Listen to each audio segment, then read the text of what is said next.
O küçük köyde, küçük tapınakta ilk kez tanrıların ve tanrıçaların hikayelerini anlatan o rahibe için anlatıyorum.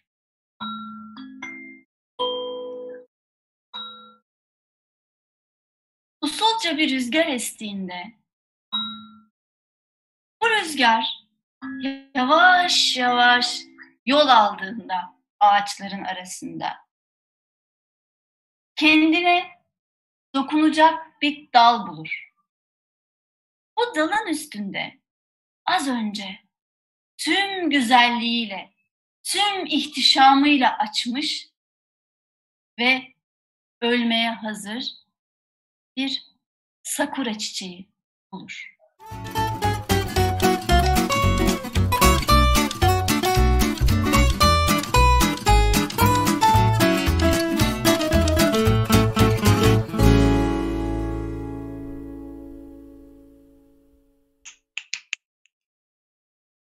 Bir varmış, bir yokmuş. İnsan evladının başına gelenler dağdan, taştan, kurttan, kuştan daha çokmuş. Evvel zaman içinde, kalbur zaman içinde.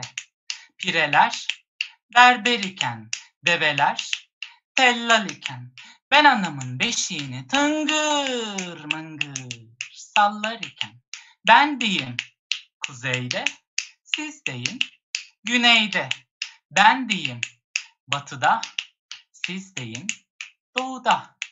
Ninemin ninesi ölmeden önce, dedemin dedesi doğmadan önce.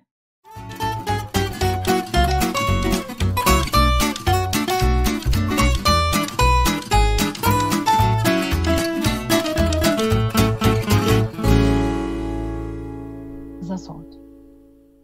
Gözü gözüne, teni tenine değdi mi? Hayır dedi, bu kim? Tanımıyorum. Nereden getirdin bunu? Nereden çıktı? Ömrümde ilk defa görüyorum. Baktı, inanayım mı, inanmayayım mı? İfritin kafası karıştı. Eğer bana doğruyu söylemezseniz ikinizi de doğduğunuza pişman edeceğim. Çabuk bana doğruyu söyle. Ben dedi ilk defa, eğer dedi madem bu adamı ilk defa görüyorsun, al bu kılıcı ve onun kellesini uçur. O zaman senin doğru söylediğine inanacağım.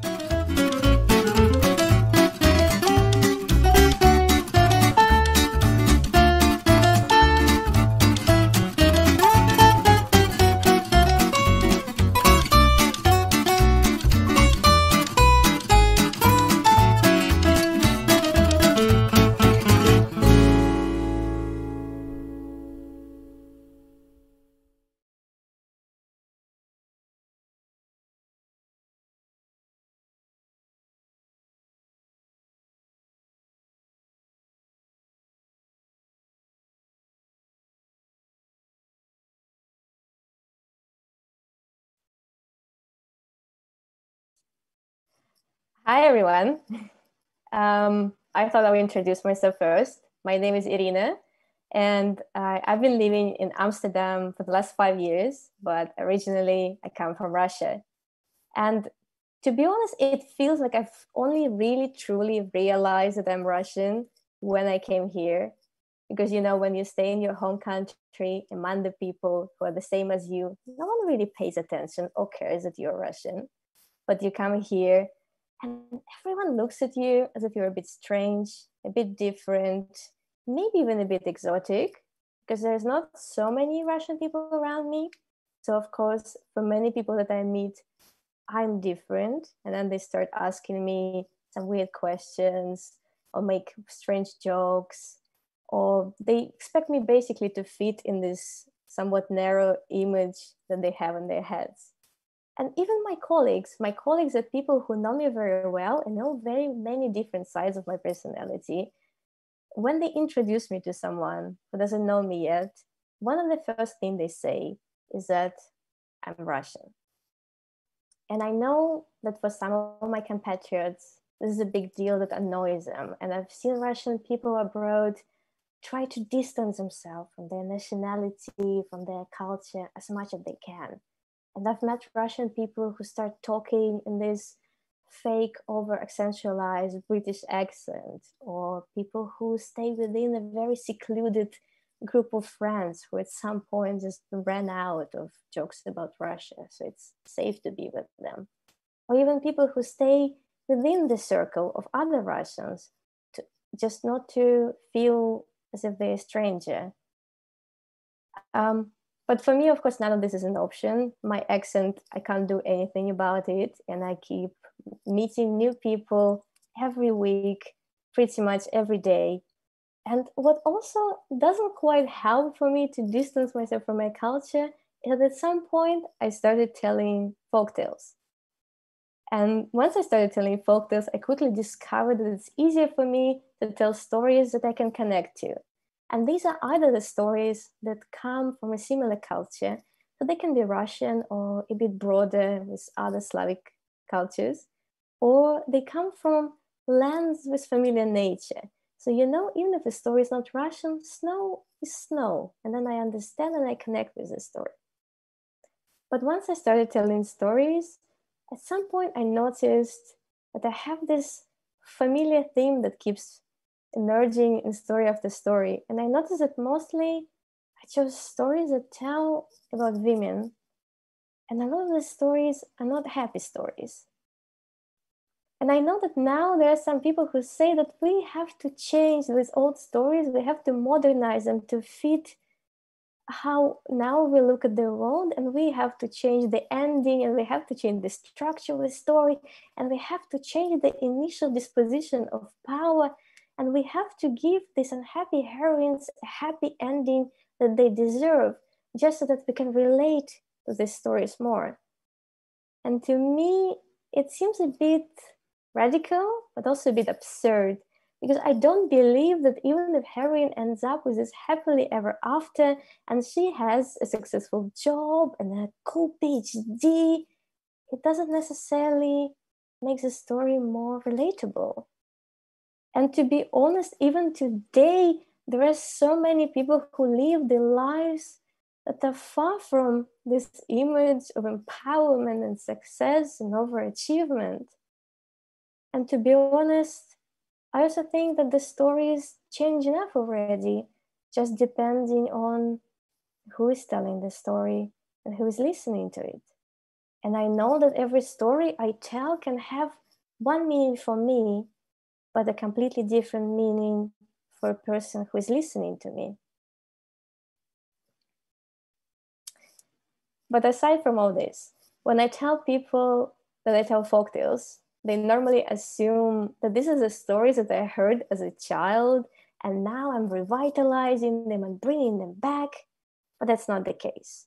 The stories that I research and tell are the stories that I've never heard as a child. As a kid, I was told stories that were quite moralistic.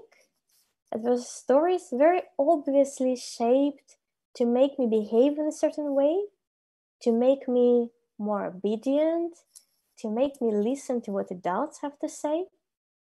And I always wanted to be a perfect child, so I would listen very carefully to everything that I was told. And I was told, be nice and be polite, which makes sense, you know, because obviously if everyone of us would be a bit nice and a bit polite, the world would be a better place. But then I was told, don't argue, don't disagree.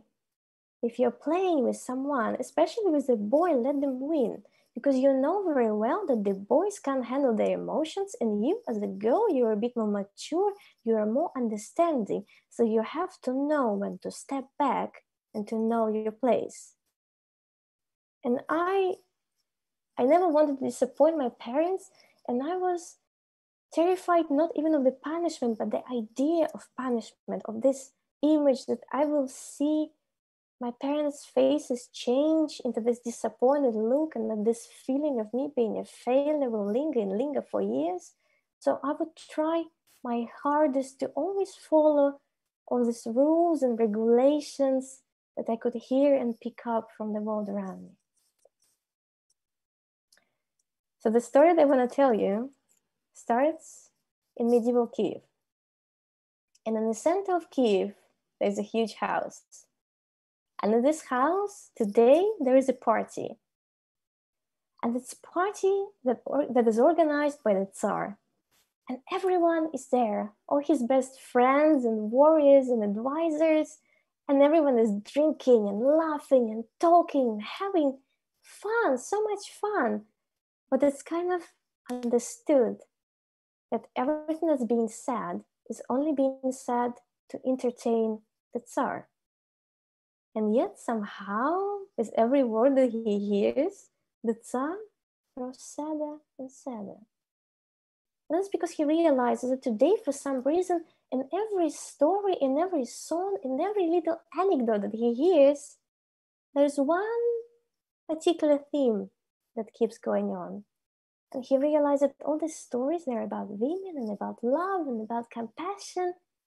And for the first time in his life, the Tsar was incredibly lonely. But as a medieval man, he doesn't quite know how to deal with his feelings. So he stands up and he bangs on the table and he shouts to the whole room, "I want to get married. Find me a wife." But not just any wife. I want her to be equal me by status.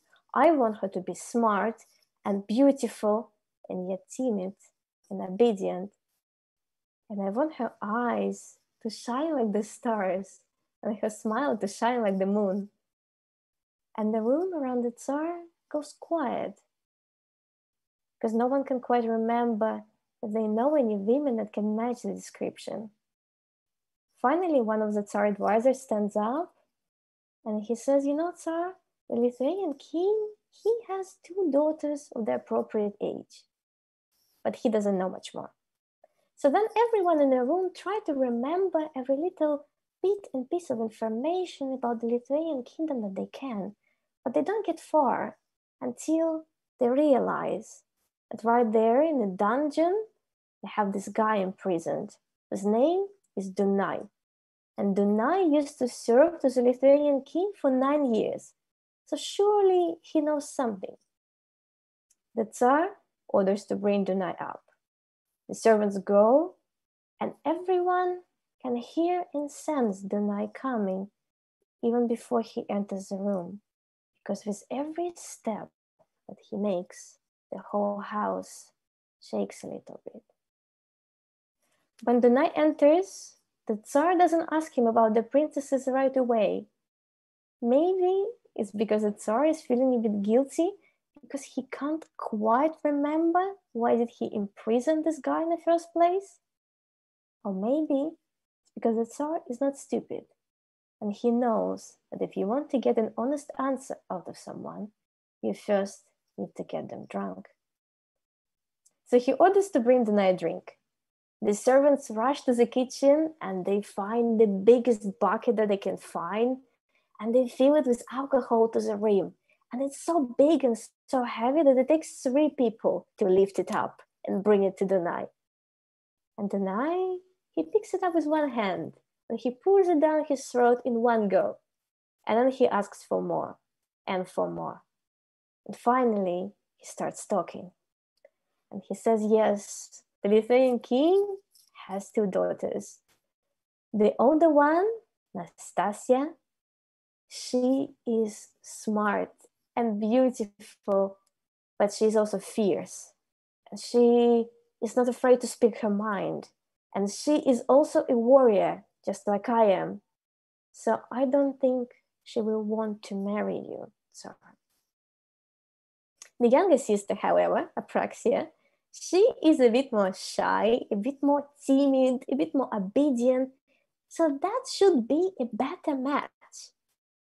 The Tsar says, perfect. Take as much money as you need, as much warriors as you need, but go and bring me the girl.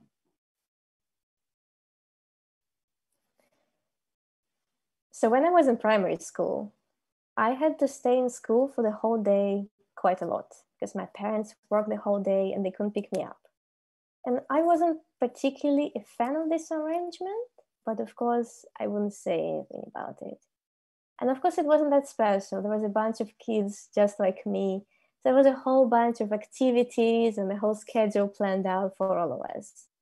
And when the classes would end, we would all gather together and we would be taken to a cafeteria where we would have some very mediocre, terrible lunch that it was really challenging to get it down your throat. And then we would all be taken together into one classroom and we would all have to do our homework, which was also frustrating to me because I could never quite work in the same tempo as everyone else. I would either figure out the assignment very quickly and then I would get bored because everyone else would struggle with it, or I would get stuck completely on some very simple thing and everyone would go forward and I would stay behind and I would feel terrified and upset that I can't catch up. But there was one thing that I liked about these after-school activities, because if we were done with our homework quick enough, we were allowed to play for a bit or to go out for a walk. So this one day, it goes as usual. We're all together doing our homework and then finally we're done. And the teacher says, okay, now it's time for a walk. Start getting dressed. And it's a big deal because it's the middle of winter. So it takes us 20 minutes to get dressed because everyone is putting on a sweater and another sweater and another sweater and a scarf, another scarf and a hat and gloves and a jacket and winter shoes. And then finally, when we're looking at this ball of clothes on teeny tiny legs, we can go outside. And there outside, everything is so incredibly white because it's been snowing all morning and all day, and now there's this huge piles of snow around us, bigger and taller than I am. And to me, they look like mountains, only they're incredibly white and shiny, so it hurts my eyes when I look around. And of course, when you see this around you, the one thing you want to do is just to run forward and explore it. And this is what we do. As a whole group of children, we just rush forward and we start throwing the snow and we try stomping it because it's such a nice feeling to hear and to sense the snow going down under your feet. And we go forward and the teacher is supposed to follow us and keep an eye on us, but she's a bit slow. The distance between us and the teacher keeps growing bigger and bigger and bigger. And then we go forward, and there in the distance, we see this other group of children. And they notice us, and they start going towards us. And it's kind of one of the situations where nothing bad has happened yet, but you already get this very uneasy feeling in your chest. And they come towards us, and they're close, and I understand this unrest in my body and in my chest comes from the feeling that I know that these are the kids who don't have as much adult supervision as I do. These are the kids that the school doesn't care much for and their parents don't care much for. This is where they can roam around the streets for the whole day without caring so much and feeling guilty. And they come close to us and we are standing face to face and we start fighting. And of course, when you're in the 4th grade, it's not really much of a fight. It's pretty much just pushing each other around till your opponent falls down in the snow. Which, to be fair, is quite unpleasant because once you're down in the snow, it's quite difficult to get back up because you start sinking in the snow. And the snow, it gets into your throat and gets into your sleeves and it starts melting. There's this feeling of cold water running down your sleeve and it's very, very unpleasant. So we start fighting and I end up face to face with this guy whose name is Andrei. And he is broader than I am and he is at least a head taller than I am. And I know for a fact that he's been taking karate classes. So we start pushing each other around, trying to see which one of us will fall down first, but both of us are quite stable. And then there are certain tricks that you can do to make sure that your opponent falls down. And one is to grab him by the shoulders of his jacket and to throw him with your strength to the side so that he falls. And another one is to kick your opponent's leg so that he loses the balance and flops down. And we do all that, but both of us are still standing. And then he grabs me by my neck. And I panic because I immediately imagine that he is going to twist my neck and I am going to die. And in this situation, feeling terrified and panicking, the only thing that I can think about is to clench my fist and to sand it into his face as hard as I can. And then the teacher catches up with us, so the fight pretty much dissolves as if nothing ever happened. And I don't tell anyone about what I did, and I feel ashamed of myself.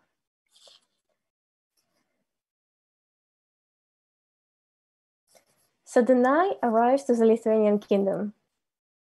He comes there only with one servant to accompany him, and once they're there, he tells to the servant to stay outside and to guard their horses, because he, Dunai, is the only one who should go in and negotiate, because he knows all the customs and traditions of the Lithuanian kingdom. And he goes and he is greeted with open arms, and the lovely dinner is set up for him and for the Lithuanian king. And they talk and the conversation flows nicely until Dunai mentions marriage. And the Lithuanian king is adamant. He does not want his precious daughter to marry some Russian Tsar. And Dunai, as soon as he realizes that negotiations are not going anywhere, he just stands up from a table and he rushes through the whole castle until he finds the room in which the princess lives. And he picks her up and he throws her over his shoulder and he runs right outside where the servant is already waiting for him with their horses ready. So immediately they ride away. And as they're riding back to Kiev, at some point, Dunai realizes that they're being followed. So he tells to the servant to take the princess and to safely deliver her to Kiev, to the Russian Tsar, or he, Dunai, is going to hide in ambush. And that's what they do. And Dunai is waiting for the follower to approach, and when he does, he attacks. And the two warriors start fighting, and from the first moment of the fight, it's clear that they're a perfect match for each other. They fight for hours, but none can take over the other, and they break their swords and they break their clubs, and none of them can do any harm. But then, finally, Dunai manages to trip the horse of the other warrior so that the warrior falls on the ground, and the next moment, Dunai is already on top of him, raising his knife, ready to put it into the warrior's chest when he, or actually she, starts talking. And she says, Dunai, don't you recognize me? Have you forgotten? Have you been serving to me and to my father and to my kingdom? And Dunai realizes that in front of him is Nastasia, the older daughter of the Lithuanian king. And he also remembers something that he didn't quite tell to the Russian Tsar. He remembers how he and Nastasia used to have long, passionate conversations and even longer, passionate nights afterwards, and how deeply and incredibly in love he was with her.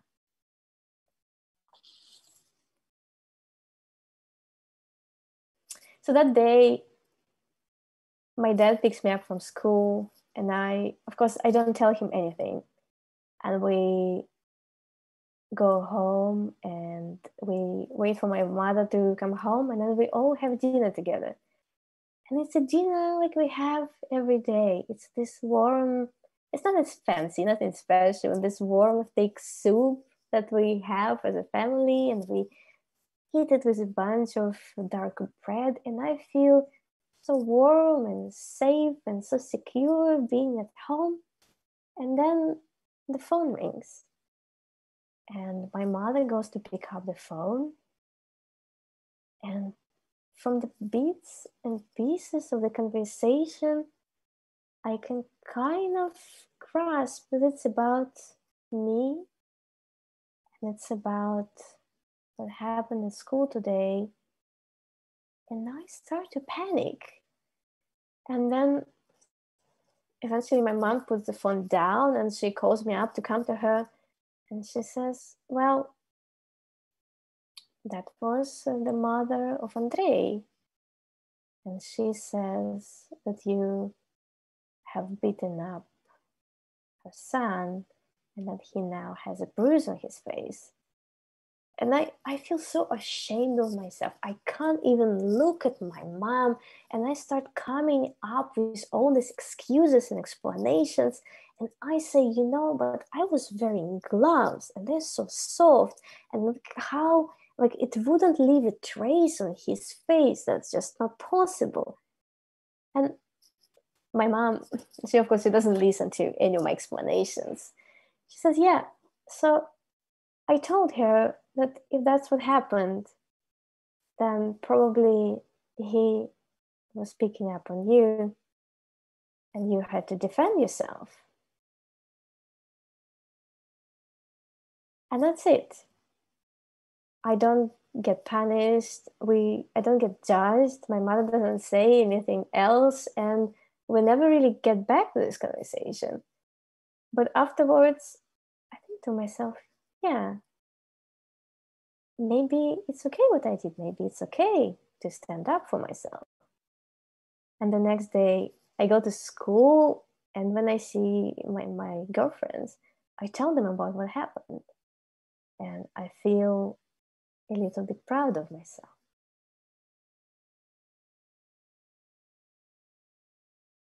So the knight is there in the middle of a field, and he is raising his knife, and in front of him on the ground is Nastasia.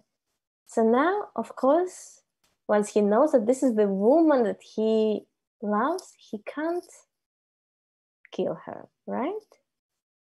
So instead, that's how the story goes, he proposes to her. And Nastasia, probably taking into consideration there's still a knife in front of her face, she says yes. So the two of them get back on their horses and they ride to Kiev, and they arrive just in time for the royal wedding. And it's a party like never before. Everyone is there, and there's all kinds of food and music, and everyone is singing and laughing and telling stories, and the wine is flowing, and it seems like a perfect happy ending. But there's one thing that happens when people drink a little bit too much. They start to brag about themselves. So at some point during the evening, the knight stands up and he announces, I am the greatest warrior. I brought to our Tsar his new wife. I'm the smartest, I'm the strongest, I'm the best. And no one disagrees, because no one wants to argue with this big drunken guy who can barely stand on his feet. Except for his wife, Nastasia. And she says, well, deny. That's just not really true, is it? You know that Ilya is stronger than you are, and Dobrynya is smarter than you are, and even I, a humble woman, I am better than you are in archery.